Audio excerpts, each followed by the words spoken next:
Hello, I'm Lars Giesberts, and today I bring you an interview with Mr. Edward Snowden. He's the man famous for leaking sensitive information on the spying activities from the NSA. Hello, Edward. Thanks for doing this interview with us. The pleasure is all mine, Mr. Giesberts. I'm glad that I get the opportunities to inform the people of illegal spying activities that have been going on for quite some time now. First question. So, how did you end up at the NSA? So it all started back in 2009 when I got contacted by Dell.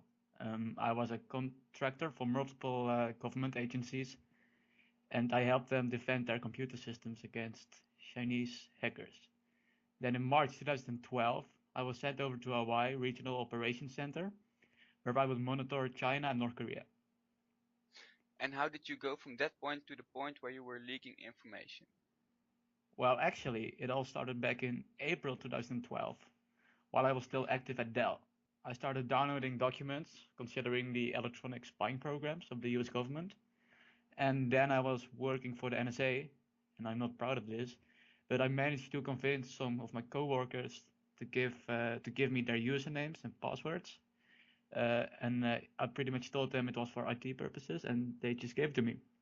I then used these to download even more files. Why and when did you decide to leak all these files to, for example, Greenwald and Portray? Well, my idea developed gradually over time. The first actual contact I made with Greenwald was who was a reporter of The Guardian back in that time, was in late 2012. I contacted him anonymously, saying that I had sensitive documents which I was willing to share, but I demanded a few safety measures such as encrypted emails. Then in January 2013, I contacted Potra, mainly because of her documentary about a previous leak on the NSA. And then in the beginning of 2013, I started leaking documents to them. Alright, that's quite a story. When this was all leaked, how did you manage to escape the American government? I left just before the documents were published through the newspapers. In May 2013, I told my supervisors that I was going back to the mainland since I needed epilepsy treatment. But instead of that, I went to Hong Kong. I stayed in my hotel room for almost day and night, and since it was too dangerous to leave my hotel room, I did so for quite a while. When I heard that the US has revoked my passport, I reacted immediately by trying to get on a plane to Moscow. I succeeded in this the very next day, and since the revocations hadn't been completed yet, they let me through. From Moscow on, I couldn't travel any further by plane, and I was stuck on the airport. I pretty much lived in the transit zone for well over a month. On the 1st of August, I finally got an asylum in Russia for 1 year, meaning I could freely enter the country. So, do you actually think you're safe from the NSA and the US here?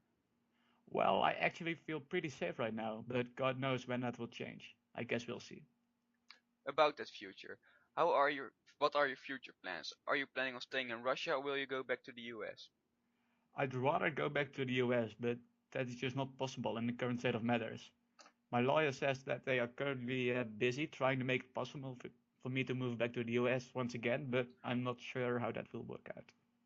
Well, thank you for your time. We have one final question. If you could go back in time, would you have done the same thing all over again? Without a doubt. Thank you very much for your valuable time. Edward Snowden, ladies and gentlemen.